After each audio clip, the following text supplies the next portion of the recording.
एक बारी फिर वड्डे दिन की वड्डी ट्रांसमिशन चौपाल ते तुसीं देखदे पे और अज पाकिस्तान दी वास्ते जिहड़ा ना एक अमन दा मुज़ाकरा दा एक तारीखी जिहड़ा ना दिन है और पाकिस्तान अमन दा फाते बन के सामने आया है और इस्लामाबाद दे विच अमन वास्ते एक बहुत वड्डी जिहड़ी बैठक है वो लग चुकी है और पाकिस्तान दी सालिसी विच अमरीका और ईरान दे दरमियान अहम मुज़ाकरात होंदे पे और दुनिया भर दी नज़रां इस्लामाबाद दे उत्ते लगियां हुई हैं। इस्लामाबाद तारीखी और आलमी अमन मुज़ाकरा दी मेज़बानी वास्ते इंतहाई पुरजोश दिखाई देंदा पिया और मुज़ाकरात वास्ते अमरीका की तरफों भी नायब सदर जेडी वैंस और ईरानी वफद जिहड़ा भी पहुंच चुके हैं। ईरानी वफद की क्यादत जिहड़े स्पीकर पार्लीमेंट करते पे ने। वफद दे विच वज़ीर खारजा अब्बास अरागची भी शामिल ने और इत्थे भी कोट करते जाइए कि वज़ीर आज़म शहबाज शरीफ ने कौम दे नाल खिताब विच आख्या कि खलीज विच हुण जंग नहीं बल्कि अमन दीयां गल्लां बातां होणगियां जो कि नज़र भी आंदियां पईयां जो कि खित्ते विच जिहड़ा ना वो तबाही नहीं बल्कि अमन दा जिहड़ा समा है वो देखने को मिलेगा। अमरीका और ईरान के दरमियान मुज़ाकरात नाल जिहड़ी है अवाम वो काफ़ी खुश नज़र आती पई है।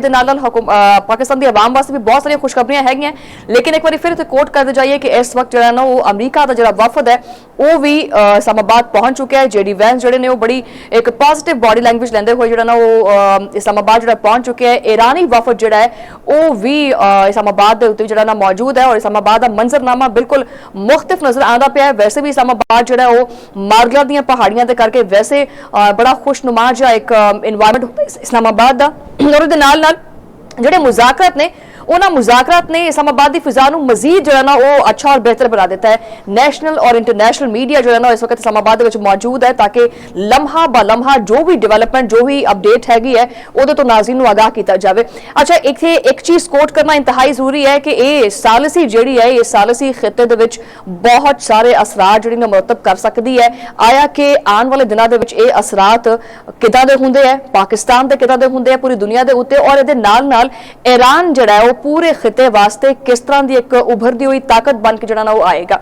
और ये सारी जी चीज़ है मस्बत जो असरात ने वो सामने आते पे और हुण दुनिया जी है वो वड्डे वड्डे जोड़े किरदार ने या सालिसी की जी कोशिश हैगी वो वास्ते पाकिस्तान के उत्ते जिहड़ियां नज़रां ने वो जमा के रखियां हुई और सालिसी दियां काविशां चलदियां पईयां। एक पासे ईरान ने अपने जिहड़े ने नकात और मुतालबात रखे ने दूसरे पासे जिहड़ा ना वो अमरीका ने भी अपने मुतालबात रखे ने। मुतालबात अगर हद की गल करिए तो मुतालबात ईरान के भी काफ़ी डाढे और काफ़ी सख्त ने। अगर अमरीका के वेखिए तो अमरीका के भी काफ़ी डाढे और सख्त ने लेकिन पाकिस्तान हुण कोई ऐसा किरदार अदा करेगा कि दोनों अफ्रीकैन नूं एक पेज के उत्ते एक सफ़े के उत्ते तक लिया जा सके ताकि इन्हों मनाया जा सके और इस सालिसी का बेहतरीन जो किरदार है वो अदा किया जा सके। इस तो पहले तुहानूं कोच किया है कि जेडी वैंस का जो जहाज़ है इस्लामाबाद के उत्ते उतरिया और इसहाक डार और फील्ड मार्शल सैयद आसिम मुनीर ने जो पुरतपा के उन्होंने इस्तकबाल भी किया। ईरानी वफद जो है वो भी इस्लामाबाद पहुंचा और ये जी डिवेलपमेंट हैगी है ताज़ा आने वाले टाइम के विच की खबर चलती है और की खबर सामने आंदियां ने वो तुहानूं नाल आगाह करांगे। इस वक्त जो ना वो सूरत हाल हर गुजरते लम्हे के चेंज होंदी पई है। मस्बत जिहड़ियां खबरां ने सुनन च आ रही ने लेकिन अगे जिहड़ी डिवेलपमेंट हैगी है वो इहदा आने वाला जिहड़ा टाइम है वही कोट कर सकते हैं। लेकिन फिलहाल जिहड़ा पाकिस्तान की आवाम है उहदा जोश उहदा वलवला भी काफ़ी दीदनी है। पाकिस्तान के मुख्तलिफ शहरों के जिहड़ा ना वो पाकिस्तान के हक दे विच रैलियां कढ़ियां जा रही ने। पाक फौज के हक में जिन्होंने रैलियां कढ़ियां जा रही ने यानी आवाम भी काफ़ी पुरजोश जी है ना वो दिखाई देंदी पई है और पाकिस्तान नो डाउट पाकिस्तान वास्ते एक बहुत वड्डी जी सफारती कामयाबी है। वो किस तरह पाकिस्तान वास्ते एक बहुत वड्डी सफारती कामयाबी इस करके है कि पाकिस्तान ने एक लंबे अरसे तक जो है ना वो अपना जोड़ा एक रोल अदा किया है सारी चीज़ वास्ते। दो दहाइयां तो जी दहशतगर्दी है उसका भी सामना किया। अफगानिस्तान की सूरत हाल है वह भी पाकिस्तान की काफ़ी कशीदा हैगी सी ये होर भी बहुत सारे इशूज सी लेकिन इन सारे तनाव के बावजूद इस सारी सूरत हाल के बावजूद पाकिस्तान ने दुनिया को यह चीज़ दसी है ये चीज़ दिखाई है कि अगर वड्डा बनने का किरदार आ जाए अगर वड्डा बनना पै जाए तो किद्दां वड्डा बनता है क्योंकि 40 दिन की यह तवील जंग देखने को लगता पाया कि शायद ये जी जंग है ये मजीद बहुत सारे ममालिक को अपने अंदर जो लपेट लेगी अपने अंदर शामिल कर लेगी लेकिन पाकिस्तान ने इनू उस अग दे जान तो जो वो रोक लिया है और ये करके बहुत सारे असरात मैशत ते भी सी। मैं अक्सर अपने प्रोग्राम भी कोट किया है कि लोग समझते पे कि शायद ये जी जंग है वो सिर्फ और सिर्फ ईरान अमरीका या इजराइल दी है। मतलब जंग शुरू हुई उधरों मजाइल आए उधरों गए तो इन्होंने समझा कि जी बस ये दो मुल्कों की लड़ाई है होर कुछ नहीं हो रहा लेकिन हौली हौली पूरा खिता ही इस जंग की लपेट दे विच आना शुरू हो गया। उहदे करके मैशत दे उत्ते काफ़ी बुरे असरात पए। आबना हुरमस जिहड़ा बंद होया उहदे करके बड़े बुरे असरात पए और हुण जाके पाकिस्तान की वजह तो ਜਿਹੜਾ ਇਹ ਰਿਲੀਫ ਹੈ ਇਹ ਮਿਲਦਾ ਪਿਆ ਪੂਰੀ ਦੁਨੀਆ ਨੂੰ। ਜਿਹੜੇ ਮਮਾਲਿਕ ਜੁੜੇ ਹੋਏ ਨੇ ਇਹਦੇ ਵਿੱਚ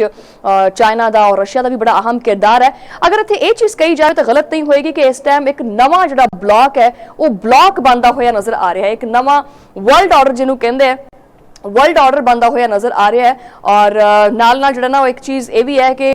दुनिया ये समझती सी कि शायद पाकिस्तान जिहड़ा ना कदी वध के अगे नहीं आ सकता। अज सोशल मीडिया के उत्ते जिहड़ियां चीज़ां ट्रेंड करदियां पईयां ने, तुहाडे सामने ने बेशुमार मीम्स ट्रेंड करदियां पईयां। और ना सिर्फ ये जिहड़ी चीज़ सब तो खुशाइंद है, वो खुशाइंद चीज़ ये है कि वो लोग जिहड़ा पाकिस्तान का नां नहीं सी लैंदे और पाकिस्तान का जिहड़ा पासपोर्ट उन्होंने देख के साइडलाइन कर दिता जांदा सी, वो लोग भी हुण पाकिस्तान के गर्विदा हो गए, पाकिस्तान की तारीफ करते पे और पाकिस्तान के मिली नगमे जिहड़े ने वो जुबान ज़द-ए-आम ने। मिस्र की तरफों भी एक मिली नगमा जिहड़ा ना जारी किया गया और बहुत सारे ममालिक ने, अरब ममालिक ने उन्होंने पाकिस्तान वास्ते मिली नगमा जिहड़ा जारी किया। और ये सारी जिहड़ी काविश हैगी है वो सिर्फ पाकिस्तान दे वज़ीर आज़म शहबाज शरीफ साहब और फील्ड मार्शल सैयद आसिम मुनीर दीयां काविशां दे करके इस्लामाबाद नूं एक दुल्हन तरह सजाया गया। और अज दोनों फ्रीकैन जिहड़े कि बड़े ताबड़तोड़ हमले करते पे सी, एक दूसरे वास्ते बयानात दागते पे सी। ईवन के ताज़ा तरीन जिहड़ी डेवलपमेंट हैगी है, डोनाल्ड ट्रंप का एक डिफरेंट जो एटीट्यूड हुंदा है, वो सुबह कुछ गल करते हैं, शाम नूं कुछ गल करते हैं, कहिंदे कुछ ने और करते कुछ ने। अज भी उन्होंने जिहड़ा बयान सामने आया, उन्होंने कहा कि जी अगर ईरान साडी गल नहीं मनदा ते फिर ज्यादा वड्डे जिहड़े हमले ने कीते जा सकते हैं। लेकिन नालों नाल उन्होंने जेडी वैंस नूं यह भी हदायत की है कि किसी तरीके नाल कोई ना कोई जिहड़ा हैगा ना वो इस जंग तो बाहर निकलदा सद्देबाब जिहड़ा बनाया जा सके। यानी कुल मिला के देखा जाए तो अमरीका भी अपना थोड़ा जिहा एक नरम रवैया है वो जाहिर करता पिया है, थोड़ा मोल्ड होया है, उहदे अंदाज दे विच भी थोड़ी नरमी आई है। दूसरी तरफ जिहड़ा ईरान है, ईरान अपने मौकफ ते बिल्कुल डटिया होया है। ईरान का कहना है कि ठीक है सानू कोई एतराज नहीं हैगा, जो तुसी कहने असीं करन नूं तैयार हाँ, लेकिन फिर साडे जिहड़े हकूक ने वो भी मन्ने जान, साडे हकूक भी जिहड़े ने वो तस्लीम कीते जान। इस वक्त पाकिस्तान जिहड़ा ना पूरी दुनिया दे विच चमकदा दमकदा होया सितारा बन के उभरदा पिया है। ना सिर्फ पाकिस्तानी मीडिया दे उत्ते बल्कि इंटरनेशनल मीडिया भी पाकिस्तान नूं कवर करदा पिया है। उत्थे वड्डे हरफां से जिहड़े टिकर चलदे पए ने वो पाकिस्तान और इस्लामाबाद दे नाम दे करके चलदे पिया है। इस सारी डिवेलपमेंट दे विच अगे मजीद की होएगा, ईरान दे नाल ताल्लुकात किदां दे बनणगे, सब तो इंपॉर्टेंट गल जिहड़ी हैगी है वो इत्थे एक कोट करना भी जरूरी है कि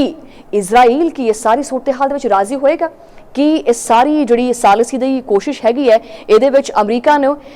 इजराइल नूं अपने एतमाद च लिया। क्योंकि दूसरे पासे लेबनान दे उत्ते भी जिहड़े हमले ने, हिजबुल्ला दे जिहड़े हमले ने वो भी जारी ने, जो कि इस गल की तरफ इशारा करदे कि शायद इजराइल अपनियां जिहड़ियां उहदे मुतजाद जिहड़े बयानात ने या मुज़ाकरात नूं सबोटाज जिहड़ा करना है किते उहदे मुतरादिफ तां नहीं हैगा। क्योंकि ईरान ये चाहता है कि खिते दे विचों अमरीकी फौज का इनखला होवे और दूसरे पासे जिहड़ा हैगा हिजबुल्ला दे उत्ते हमले यानी लेबनान उत्ते जिहड़े हमले ने रोके जाण। लेकिन फिलहाल लेबनान दे उत्ते हमलियां दी हजे भी रिपोर्ट्स जिहड़ियां ने वो आ रही ने। मजीद यही चीज़ कह सकते हैं कि कोई भी जिहड़ा बंदा हुंदा है या कोई भी मुल्क हुंदा है नहीं चाहता कि जो जंग लगे और जंग के जो असरात ने, क्योंकि वो सिर्फ किसी एक मुल्क के उत्ते नहीं होंदे, वो बेशुमार मुल्कों के जो वो इस चीज़ के असरात पैंदे ने। और इस दुआ दे नाल कि मुज़ाकरात कामयाब होण, क्योंकि मेरे नाल होर भी बहुत सारे लोग ने जो इंतजार करते पे होणगे कि ये मुज़ाकरात दे विच की गलबात निकलती है, मुज़ाकरात दे विच की होण जा रहा है। क्योंकि अगर आप ये चीज़ कह दईए कि पाकिस्तान सालसी का किरदार अदा करता पिया तो विचे विच दोनों अफ्रीकैन नूं किसी एक नुकते दे उत्ते किसी एक शक दे उत्ते मुतफिक करना भी पाकिस्तान दे उत्ते एक प्रैशर है कि पाकिस्तान जिहड़ा है दोनों अफ्रीकैन नूं एक दूजे दे नाल बा के गलबात करा के किसी एक चीज़ दे उत्ते लैके आ सकदा है, एक पेज ते लैके आ सकदा है। मैनूं ये लगदा है कि अगर पाकिस्तान जिहड़ा ना वो दोनों अफ्रीकैन दे दरमियान सालिसे दा किरदार अदा कर सकदा है तो डेफिनेटली पाकिस्तान दोनों अफ्रीकैन दे दरमियान जिहड़ा है ना वो कोई सुलह सफाई दा कोई रास्ता भी जिहड़ा ना वो कड्ढिया जा सकदा है। बहरहाल इत्थे मजीद जिहड़ी है वो डिवेलपमेंट तुहानूं दसदे रहने, लेकिन मैं एक छोटी जी ब्रेक लैनी है, ब्रेक तो बाद गलबात जारी है।